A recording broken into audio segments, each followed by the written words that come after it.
So the president spoke today.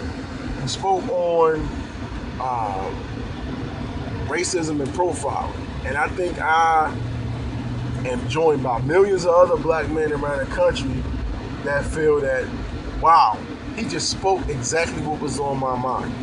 Now, do I think that the entire country is just racist and there's no hope? No, I don't think that at all. Hell no, I would never say that. I know that that's not true. I don't, not 1 ounce of me believes that this is just a racist place and we're just doomed. I don't believe that at all.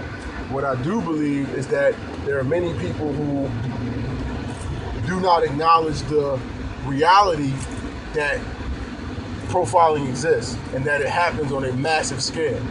I think the statements made by the president gives validity to the issue. I think that it definitely it shows people that, hey, this is something that's real. This is something that's out there. This is something that people need to be aware of. If you don't believe that Kevin Lassiter was racially profiled, maybe you believe that President Barack Obama was racially profiled. Maybe his name carries more weight than mine. And so now you can get a glimpse into, wow, this really does happen. If this guy who became the president of the United States dealt with this issue, maybe it is something that's real. Now, again, like I said in the last video, where do we go from here? Well, the good thing is that everybody's mad about this still being talked about. Why are we still talking about the Zimmerman trial? Why are we still talking about this? Well, because it's a big time issue. And the fact that the president of the United States is talking about it means that, you know what, it's a real issue that's that's going around the water coolers and dinner tables and lunch booths at restaurants all over this country. It's being talked about. It's this conversation that, in my opinion, needs to be had. Does his speech today throw fuel on the fire? No, I don't believe that it does. I believe if you are racist, you may feel that way. I know that was a very strong statement I just made, but I believe it and I'm standing by it. But I think that what his statement does is it encourages conversation that needs to be had. We need to talk about this. We need to acknowledge it. Not just racism from other races against black people, but racism is a two-way street. Black people can be racist too. I know a lot of racist black people. I got racist black people in my family. Do I think it's right? No. But what I'm getting at is that it's time to start acknowledging that it's out there and doing something about it. You know, people talked about the civil rights struggle and how we acquired so many freedoms. And I think that we did acquire a lot of freedoms. But you know what I think happened to racism?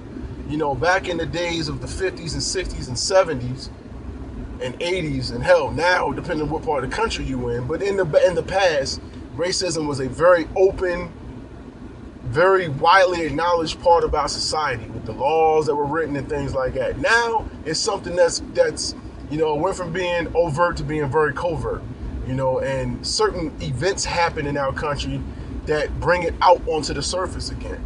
And we just want to cover it up and hide it and make it go away. But that's things that go away is not going away because we defeated it. It's going away because we stopped talking about it, because we stopped acknowledging it and dealing with it. Let's deal with this issue. Let's do something about it. Because the biggest thing that bothers me with this whole case, this whole trial, this whole everything that's happened is I'm a father of a son. I have a son. He's 2 years old. I have to raise this 2-year-old boy to become a man.